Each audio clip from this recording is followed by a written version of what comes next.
व्यावहारिक जीवन में बाहर बस में या ट्रेन में सफ़र करते समय, अपने मित्रों के साथ बातचीत करते समय, कहीं दुकान गुमटी पर आपसी चर्चा में एक बात सामने आती है। बहुत सारे लोगों को ये कहते हुए सुना है कि हम बहुत गरीब देश में रहते हैं और अमेरिका और इंग्लैंड आज कहाँ से कहाँ पहुँच गए, हमारी क्या स्थिति है, हम बहुत पीछे रह गए।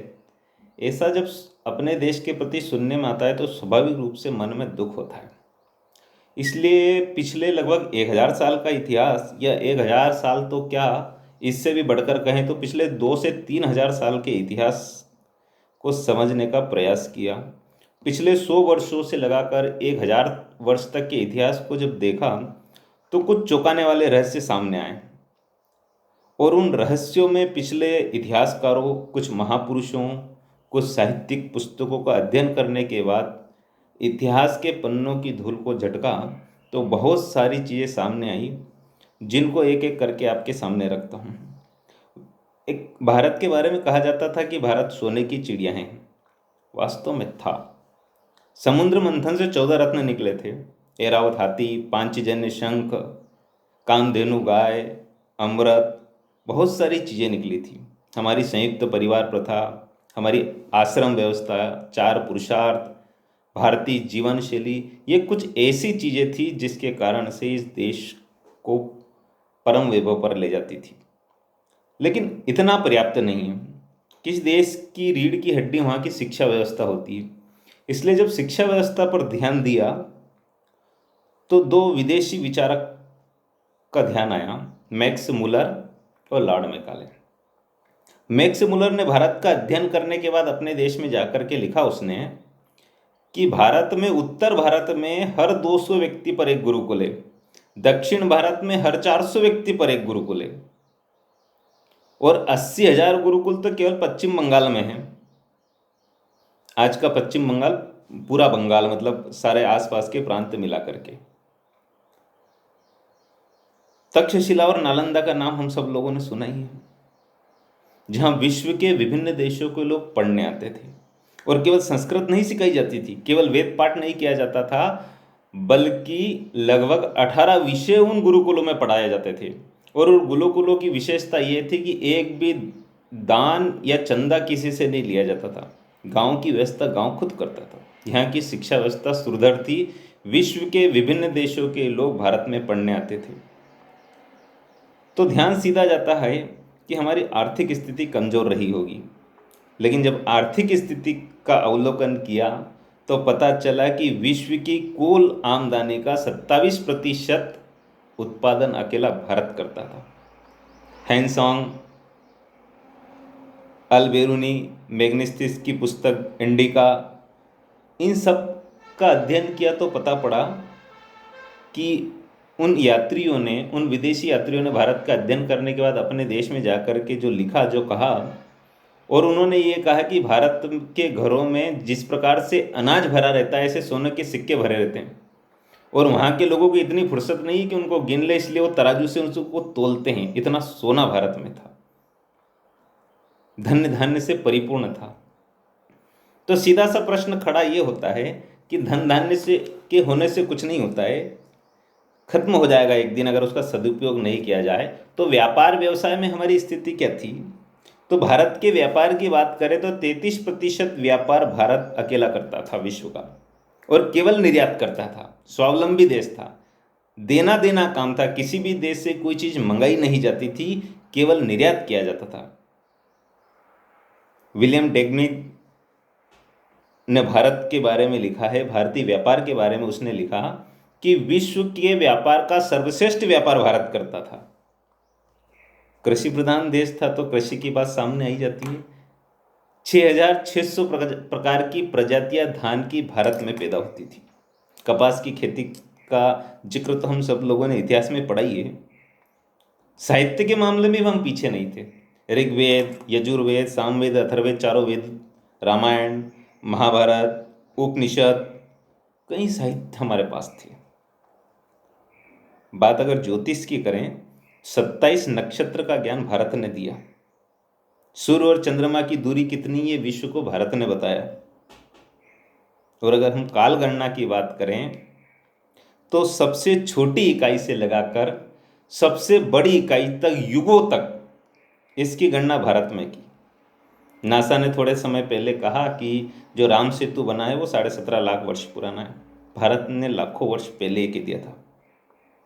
कापरनिकस एक वैज्ञानिक हुआ है, सूर्य और चंद्रमा की दूरी कितनी है ये बताने का श्रेय उसको जाता है, लेकिन उसके जन्म से 1000 साल पहले, या उसने बताया उसके 1000 साल पहले आर्यभट्ट ने हमारे यहाँ कह दिया था कि सूर्य और चंद्रमा की दूरी कितनी है, जो उसी से मेल खाती है। जितना उसने कहा उतनी दूरी उसने बताई थी। और पानी के जहाज की अगर बात करते हैं तो ईस्ट इंडिया कंपनी के जितने जहाज भारत में चलते थे, उनका जो लोहा है, उनका जो इस्पात है, वो भारत में बना था।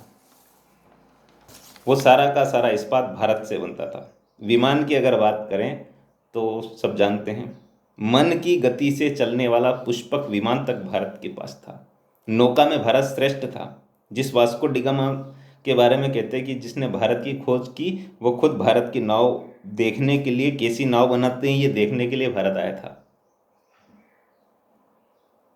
और अगर हम बात गणित की करें तो शून्य का आविष्कार, दशमलव का आविष्कार, यहाँ तक कि पाई का मान और वैदिक गणित, ये सब विश्व को भारत की देन है।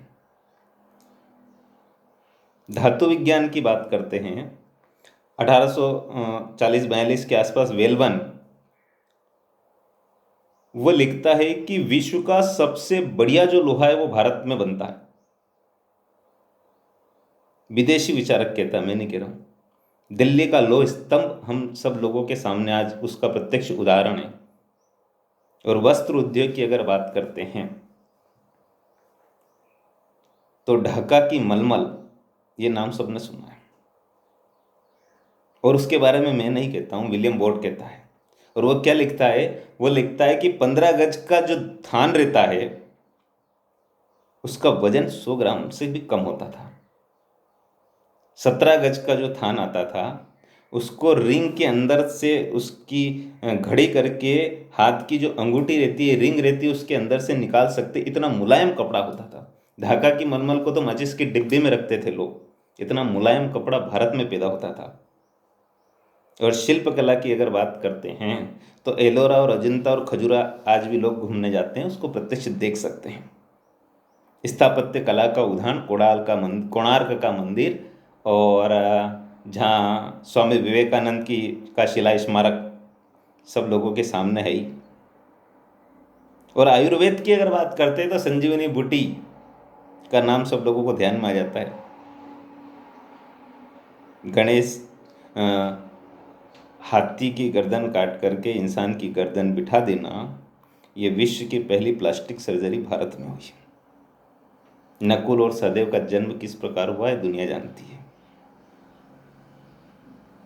लेकिन इन सब बात के बाद एक प्रश्न स्वाभाविक रूप से सामने आ ही जाता है, और जो लोग तर्क कहते हैं वो भी यही बोलेंगे कि विज्ञान, ये सारी बातें विज्ञान संगत, तर्क संगत, साइंटिफिक नहीं है। इसलिए विज्ञान क्या कहता है, साइंस क्या कहता है, तो साइंस के बारे में ऐसा कहते हैं कि भारत में 20 से ज़्यादा शाखाएं विज्ञान की थी। ध्वनि विज्ञान की बात करें तो 7 स्वरों का ज्ञान ये भारत ने दिया। दीपक जल जाते थे, पानी गिर जाता था जब गीत गाए जाते थे। भौतिक की विज्ञान की बात करें तो प्रकाश की गति, ध्वनि की गति, गुरुत्वाकर्षण बल, ये सब विश्व को भारत की देन है।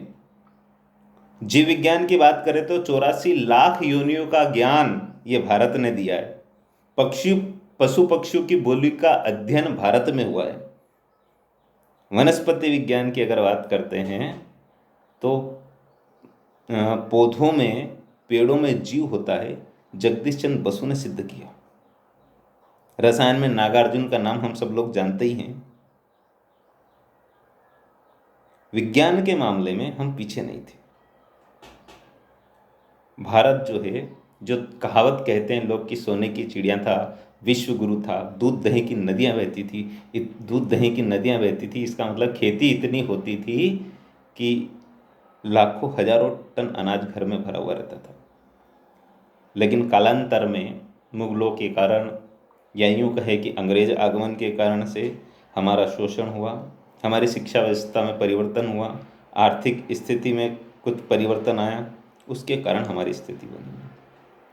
मेरा इस वीडियो के माध्यम से इतना बार संदेश देना है कि आज के बाद या इस वीडियो को सुनने के बाद आने वाले समय में कहीं इस प्रकार की कोई चौराहे पे बात होती है तो केवल इतना जवाब देना हमको कि जिस जमाने में अमेरिका और ब्रिटेन के लोग कपड़े पहनना भी नहीं जानते थे, पेड़ के पत्ते लपेट करके जंगल में रहते थे, खाना पीना नहीं जानते थे, उस जमाने में भारत में पूर्ण संस्कारित जीवन लोग जीते थे। और उसके बाद भी समझ में नहीं आता है तो हड़प्पा और मोहनजोदड़ो की संस्कृति को पढ़ सकते हैं।